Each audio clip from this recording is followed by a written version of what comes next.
耶和華所賜的福，使人富足，並不加上憂慮。福樂同喜慶嘅事，人人都鍾意，但係世上嘅福好容易就會失去。只有神藉着佢嘅愛子主耶穌基督所賜下嘅福，只能夠傳到永遠。我哋感謝讚美我哋嘅父神同埋主耶穌基督。Hello， 大家好，我係 Amazing Grace 奇恩植歐教室嘅 Grace。今日同大家分享幾款賀年花燈嘅鈎織方法。佢哋嘅鈎織方法呢，其實同大吉呢個鈎織方法相同。好似呢個咁啦，嗰個大吉呢，就加咗呢個水水同埋頭頂呢一條繩呢，就變咗一個好靚嘅燈籠啦。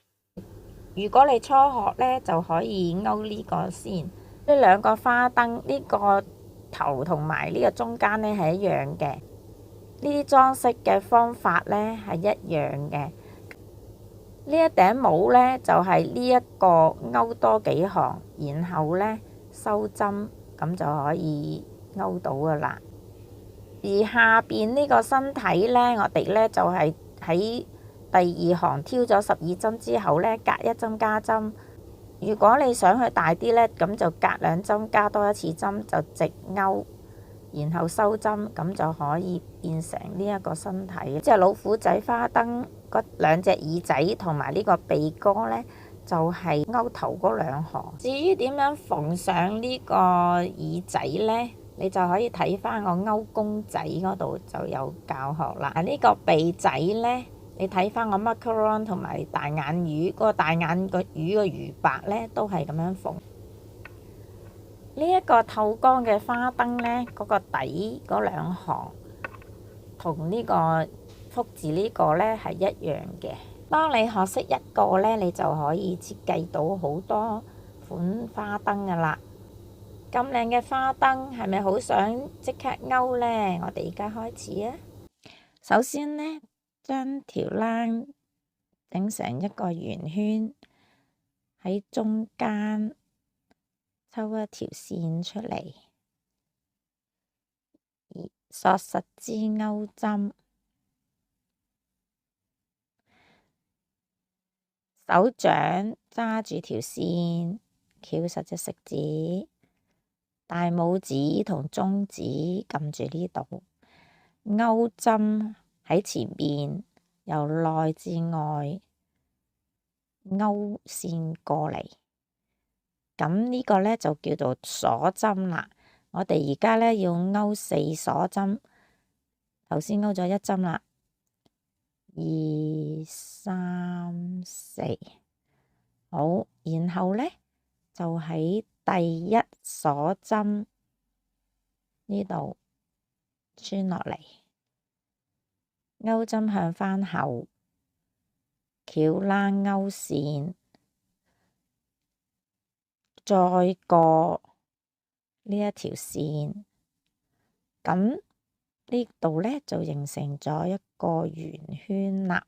或者你覺得呢個困難呢，你就可以鈎咗4鎖針之後呢，掹條鈎針出嚟，然後呢，穿咗落去第1針鎖針先，再穿翻第4針鎖針。咁我哋手指呢，就可以撳住呢啲鎖針啦，然後呢，做一個引拔啦，就翹冷過2條線，引拔之後呢，我哋就形成一個圓圈啦。咁然後呢，我哋1鎖針喺呢個圈中間呢，就鈎6短針啦。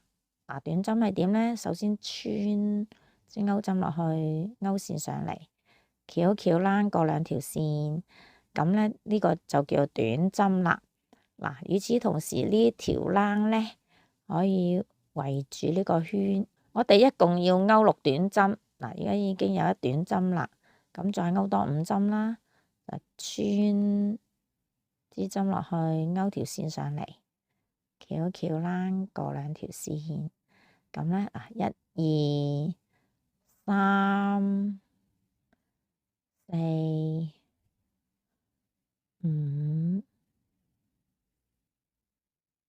6。好啦，勾完6針呢，我哋就要引拔返咯喎。咁我哋要倒數啦，6針啦，1、2、3、4、5、6，第6個位穿落去2條線，將勾針穿落去2條線度，勾線過嚟，再過埋呢條線，咁就一個引拔啦。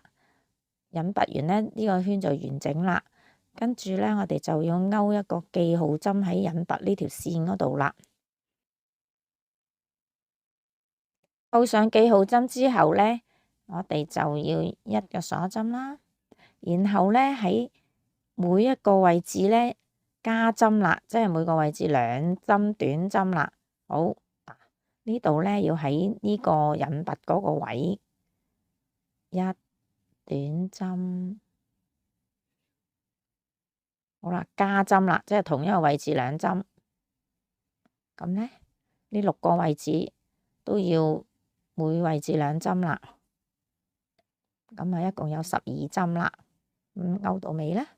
咁而家呢，就要做一個引拔。我哋呢，要喺第3個位嗱，1、2、3，第3個位呢度2條線穿落去，呢度呢，就做一個引拔啦。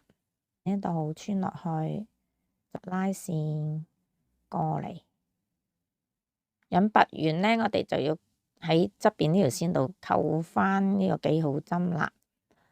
咁然後呢，就一鎖針咯喎，一鎖針。好，而家呢，就係隔1針先加針啦，即係呢，第1個位喺呢個引拔嗰個位唔使加針，一短針。第2個位要勾2短針啦，再加1針，就係2針啦，2短針。咁呢，每一次都係1、2、1、2咁樣勾，1、2，勾到尾啦。引拔完呢，我哋就扣返個記號針喺呢條線上啦，然後呢，一個鎖針，咁圈圈都係做呢個動作噶啦。咁然後呢，呢一圈呢，我哋就隔2針就加針啦。嗱，第1針記住係喺引拔嗰個位度嘅，1針短針。第2個位又係1針短針。好啦，第3個位呢，就要2針短針啦，即係加多1針啦。咁呢圈呢，就係1、1、2咁樣，1、1、2咁樣一直勾住尾啦。然後呢一圈呢，我哋就隔3針先至加針啦。就1、2、3，嗱，呢3針都唔使加針嘅，第4針先至加啦。嗱，咁又係咁啦，織完呢一行啦，就係隔3針。如果你再想織大啲呢，咁再加多一行就係隔4針先至加針啦。咁依家我呢，織埋呢行就夠啦。咁所以呢，我織完勾完呢行呢，我就勾5行，唔使加減針。而家呢，我哋就勾咗5行，唔使加減針，咁呢就收針啦。可以。咁頭先呢，我哋就隔3針就加針，而家我哋隔返3針就減針啦。嗱，引拔完一個鎖針啦，一樣係咁。好，勾3針短針先，1、2、3，然後呢，第4、第5針呢就要減針啦。嗱，點減呢？就係勾咗第4針上嚟先，勾埋第5針。好啦，而家呢，支勾針有3條線啦，我哋就一條啦，過晒呢3條線，咁就減咗啦。咁呢，呢一行呢，就係咁，一直就係咁咯喎。隔3針啦，1、2、3，唔使減嘅。跟住呢，4、5就要減啦。嗱，第4勾上嚟先，第5勾上嚟。係啦。然後3條線，翹一翹拉過3條線，咁咧就減到尾。好，然後咧就隔2針咯喎，隔2針先減啦嗱。一個1引拔完一個鎖針啦，咁咧就1、2就正常勾短針啦，跟住就第3、第4又係咁樣減針啦，你係到尾啦。減完呢行咧，又就係隔1針就減咯喎嗱，一針短針，然後第2、第3就減啦，2針合一啦，又會織到尾啦。你勾完呢行咧，就兼入埋棉花後咧，就2針都要收噶啦嗱，就1、2咁樣2合1就勾埋呢一行啦。最後咧，我哋一個鎖針掹高佢，就剪開條線啦，就將呢條線咧穿過嚟呢個窿中間，咁就可以索實。你就勾翻嗰個底，咁我哋咧就喺個頂呢個第1個圈、第2個圈引拔個位嗰度，你出啲或者入啲都唔緊要嘅。咁咧就綁翻條冷線啦，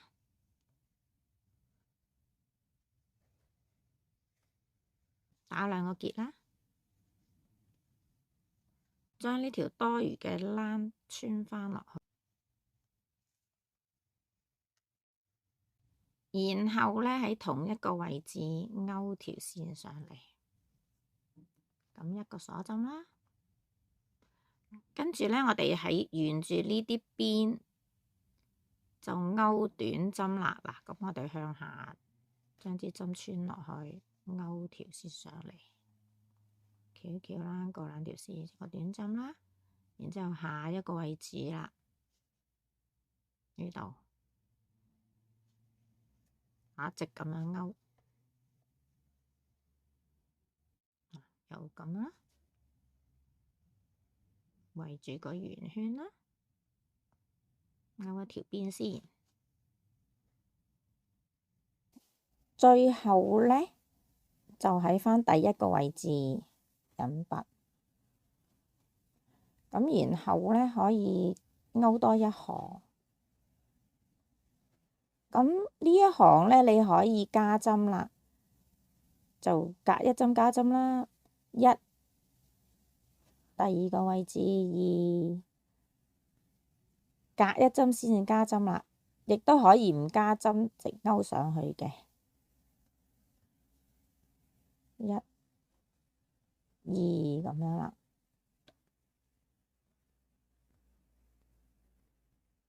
一直勾埋呢一圈啦，引拔翻，咁咧將條線拉高啦，將條線剪咗，穿入呢個圓圈嗰度，索實咁就得啦。呢條線咧穿翻落去，隱藏住下邊嗰度咧，又係咁樣勾啦。不過咧，你就勾出1圈咯喎。頭先係第2圈，依家係第3圈。咁挑完咧，勾多1行，唔使加針嘅，第3行先至加針。咁咧就比呢個多1行，咁就靚啲嘅。咁你自己設計啦，你中意幾多行都得嘅。咁你中意闊啲，咁咧就挑多啲針啦。而家咧就繡嗰個福字啦。咁呢條引拔嘅線咧就擺喺後邊，我哋擰轉前邊啦，就將一條線穿咗落去你所要嘅位置，將支針向上拉線，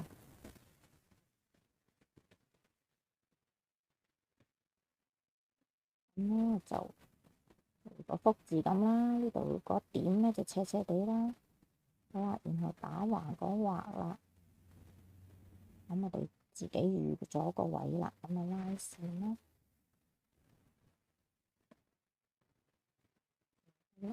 就呢個位啦。咁就去下一個位，我畫嗰撇嗰度啦。好，上返嚟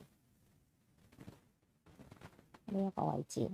如果佢太近呢，就去下一個位置先，再上返嚟。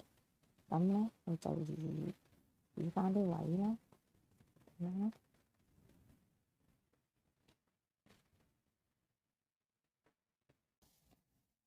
好啦，嗱，呢一棟呢，我兜返上。咁我下一次呢，要寫個橫咯喎，咁我就將啲針呢穿入呢度，去下一個位置啦。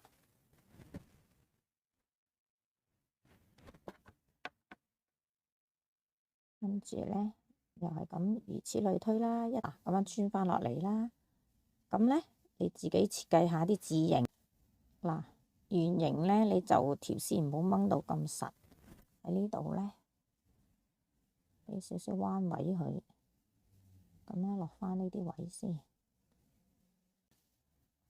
方形就容易啲。咁圓形呢，你只要唔好拉到條線咁緊啦。咁呢，或者用少少膠水黐一黐佢啦，咁都得嘅。呢度呢，棘棘佢，咁寫返呢度呢，棘棘呢個位。咁你自己設計啦，發揮下你啲藝術天分啦。總之呢，你去邊一個位呢，由上邊挑條線落嚟，然後兜咗個圈咁樣就得噶啦。去下一個位。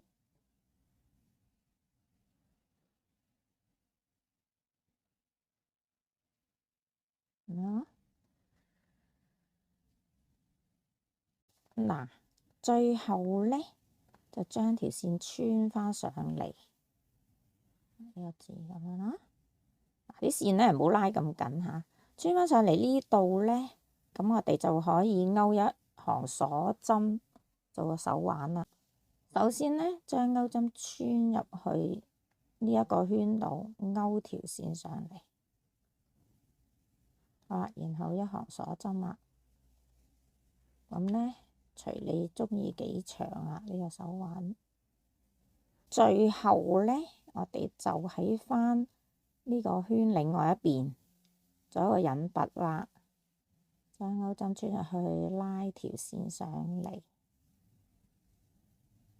過咗呢條線，咁就一個鎖針啦，將條線拉高成一個圓圈啦，就將呢條線穿入個圓圈度，咁樣索實佢。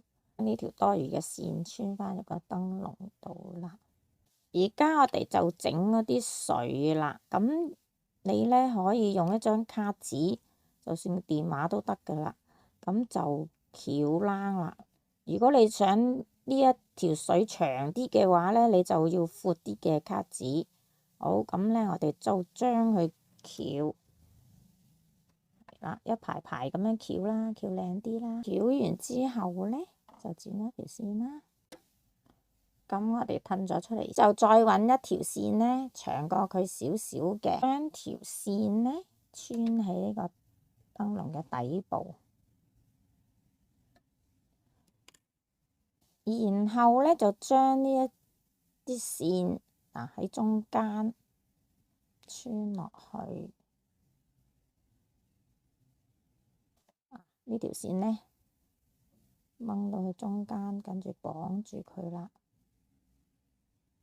綁實啲佢咯喎，我哋側邊呢度都要綁返條線嘅。咁最簡單嘅方法呢，就係將佢綁過列先，呢就將佢纏多幾圈啦。咁啊，整靚啲啦。最後呢，就將佢打返個結。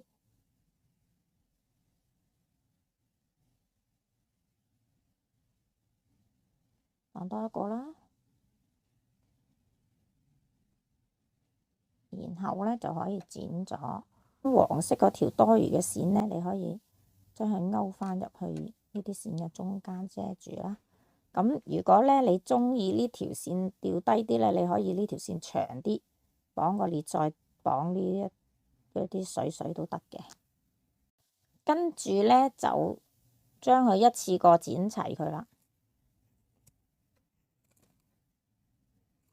完成咯喎，係咪好靚咧？而家咧就勾一個透光嘅燈籠啦。呢個燈籠係空心嘅，所以我哋用啲粗啲或者硬啲嘅線勾就好啲啦，因為佢會挺啲。咁個底咧就好似頭先嗰個一樣嘅，你中意大啲你就勾多幾圈啦。引拔完咧，我哋就3個鎖針，1、2、3。好啦，而家咧就勾長針咯喎，翹一翹啦，喺翻第一個位置勾條線上嚟。當勾針有3條欄咧，我哋翹一翹欄過2條先，再翹一翹欄過2條，咁就長針。然後咧，我哋就隔一個位，喺第3個位就長針咯喎，翹一翹欄，將勾針穿入去個第3個位，勾條線上嚟。當勾針有3條線咧，翹一翹欄過2條線，跟住再翹翹欄過2條線。然後咧就1個鎖針喺同一個位置勾長針啦，翹一翹啦，勾條線上嚟。當勾針有3條線，翹啦過2條線，再翹啦過2條線。咁咧就用呢個方法一直勾咯喎。嗱，隔一個位嘅就1長針，1鎖針。再同一個位置1長針，咁咧就好似個 V 字咁樣。然後我哋就喺第3個位置嗰度引拔啦。嗱，鈎仔勾住第1個位，第2個位係第1個鎖針，第3個位即係第2鎖針啦。呢度引拔，然後就3鎖針。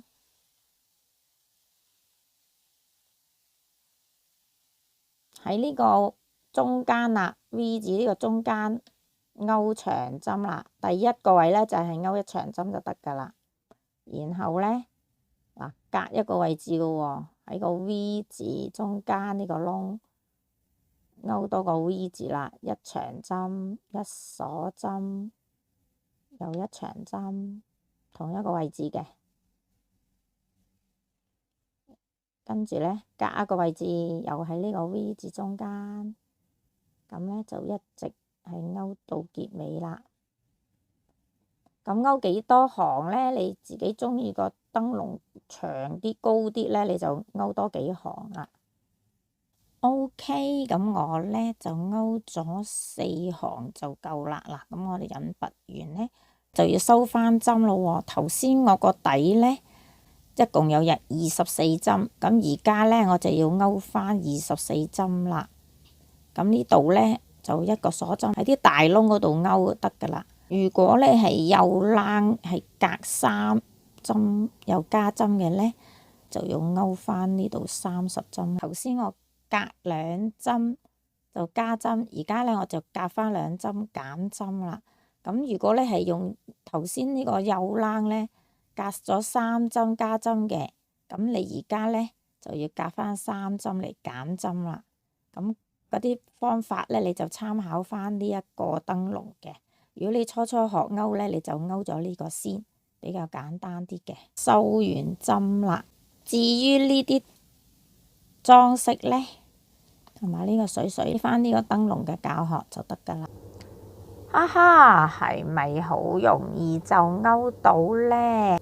如果你中意呢個發光嘅花燈，你可以喺網上買一啲有開關嘅燈泡，咁放落去呢個花燈咧就好光啦。或者你可以勾呢啲迷你嘅小花燈，只要咧勾頭嗰2行，然後咧就直勾。佢嘅高度咧，如果你中意佢長啲咧，你就可以織多幾行，唔使加針嘅。咁然後收翻佢就得㗎啦。